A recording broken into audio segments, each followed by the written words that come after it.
Olá pessoal, tudo bem?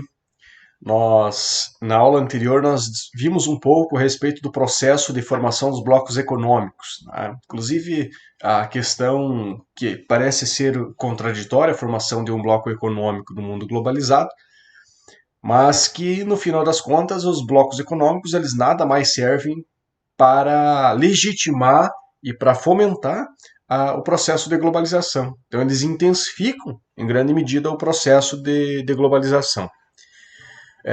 Nós vimos lá os objetivos dos blocos econômicos, né, para que eles são firmados, para que eles são criados, e nós já vimos os tipos de blocos econômicos, né? Os blocos econômicos eles não são todos iguais. Nós vamos ter a zona de livre comércio, né? Nós vamos ter a união aduaneira, nós teremos o mercado comum e a união econômica e monetária.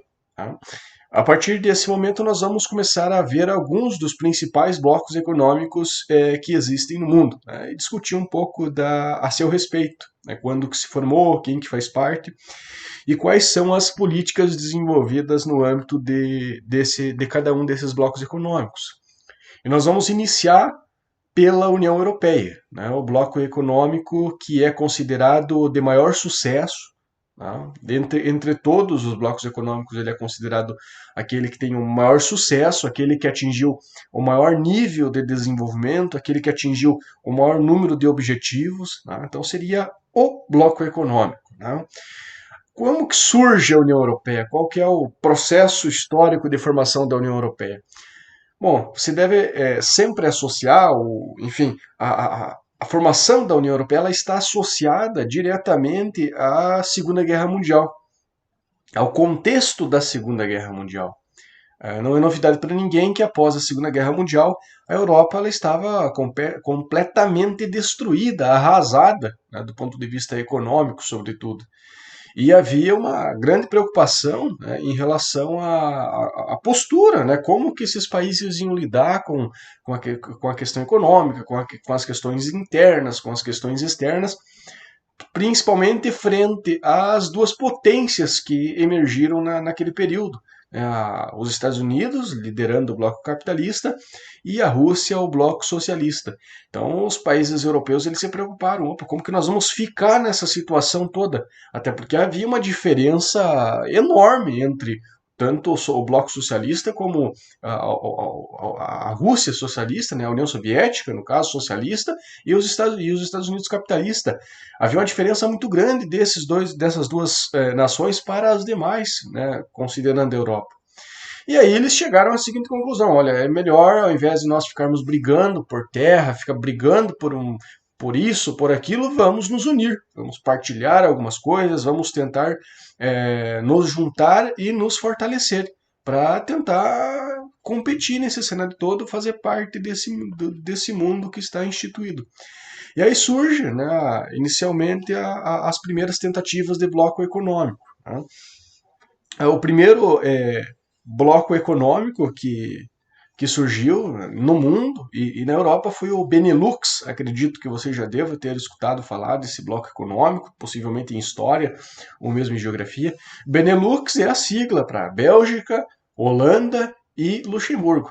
Então, o primeiro bloco econômico surge a partir de um tratado assinado por esses três países. E aí, em 1957, né, já um bom tempo, um pouco mais de uma década após a Segunda Guerra Mundial, alguns países se reúnem em Roma, né, tanto que o tratado fica denominado como Tratado de Roma, e a Roma sempre foi uma cidade muito importante na Europa, principalmente pela questão simbólica, pela questão cultural, né? Haja vista que a maior parte dos países eles são cristãos, né? Mesmo não sendo católicos, a grande parte dos países são cristãos, e e Roma, né, não seria o centro, não só católico, né, do catolicismo, mas de um modo geral da religião cristã, né, do cristianismo. E aí eles se reuniram em Roma e criaram, a partir do tratado, né, a partir do Tratado de Roma, a Comunidade Econômica Europeia. Né, e aí incorpora-se mais três países ao Benelux. Né, esses países, três países, é bem fácil de lembrar: Alemanha, Itália e França.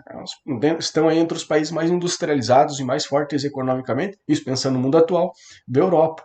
Então, o Benelux, Bélgica, Luxemburgo e Holanda, mais Alemanha, Itália e França. Aí vão se unir e vão formar a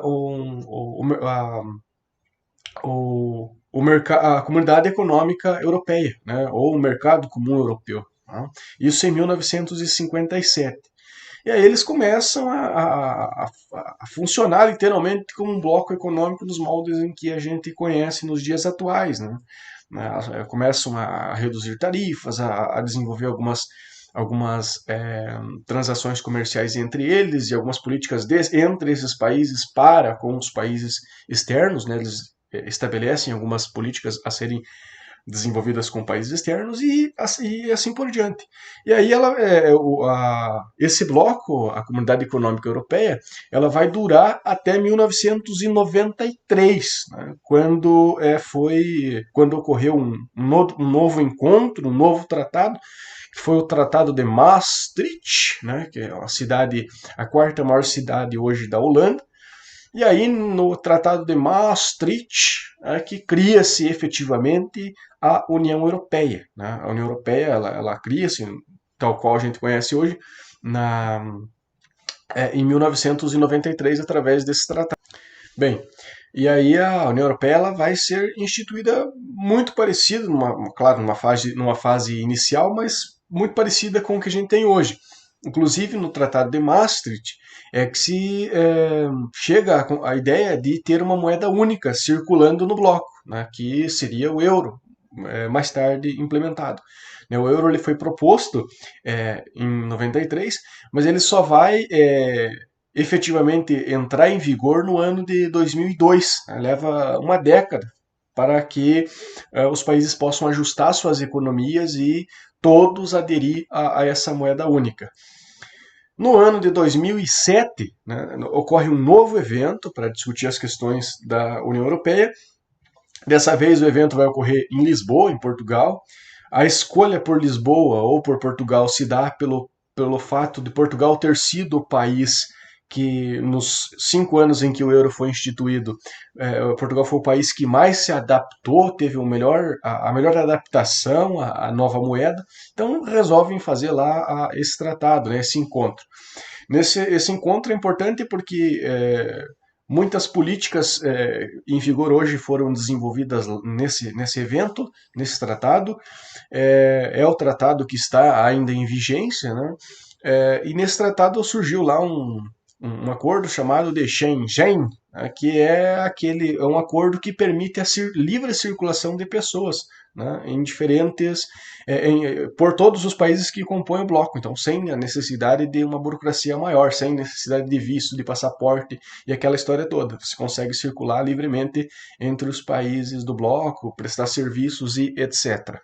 É claro que foram estabelecidos alguns objetivos no Tratado de Lisboa, em 2007, como, por exemplo, a criação de um parlamento comum, a criação principalmente de uma constituição comum, e que até o presente momento, sobretudo a questão da Constituição, parece algo muito difícil de ser atingido. Tá? Então esse é o último tratado aí que nós temos da União Europeia. Tranquilo? Na próxima aula nós damos sequência ainda discutindo sobre a questão da União Europeia. Bom, então, pessoal, vamos fazer uma espécie de uma revisão utilizando os slides. Eu acabei até esquecendo, me empolguei e esqueci de utilizar a apresentação em PowerPoint. Então, na tela que está aí para você, né, estão representados alguns países que fazem parte do bloco. O bloco hoje ele conta com quase 30 países membros. Tá? Então, obviamente, aqui no slide está apenas alguns, né? Alemanha, França, Itália, Espanha, Polônia, Romênia, entre uma série de outros países. Né? Lembrando lá mais uma vez, são cerca de 30 países que compõem o bloco. Nós temos ainda Bulgária, Eslováquia, Eslovênia, Dinamarca, uma série de outros países que vão compor o bloco da União Europeia. Tranquilo? Aqui nós temos, né, as origens do bloco econômico e também a sua espacialização. Tá? Temos ainda o comparativo no mapa entre, não o comparativo, mas a representação dos países que são membros, né, os países que assinaram o tratado no período mais, no início do acordo, os novos membros e os países que são candidatos a membros da União Europeia. Pensando lá na questão histórica da formação da União Europeia, então ela surge em 1957 a partir da Comunidade Econômica Europeia, né, que foi assinada lá a partir do Tratado de Roma. E a Comunidade Econômica Europeia ela vai durar até 1993, quando entra em vigor o Tratado de Maastricht, né, assinado não em 91, como está no slide, mas em 7 de fevereiro de 1992. Né? Inclusive você pode encontrar essa informação ela destoante, né? Em alguns materiais você vai encontrar como tendo sido assinado em 91 e outros no início de fevereiro. Isso ocorreu porque o encontro dos países ocorreu justamente no finalzinho de 91 e no começo de 1992. Né? Então, mas o acordo ele é assinado no final de 91, no início de 92, e ele vai entrar em vigor, propriamente dito, no início do ano de 1993, tranquilo? Eu havia dito lá que o Tratado de Maastricht é, tinha ocorrido em 1993, então aproveito aqui para fazer a retificação, tranquilo? Então anote aí que o Tratado de Maastricht ele ocorreu no final de 91, começo de 92, mas ele foi implementado, né, em 1993, tranquilo? Um abraço a todos e até o nosso próximo encontro.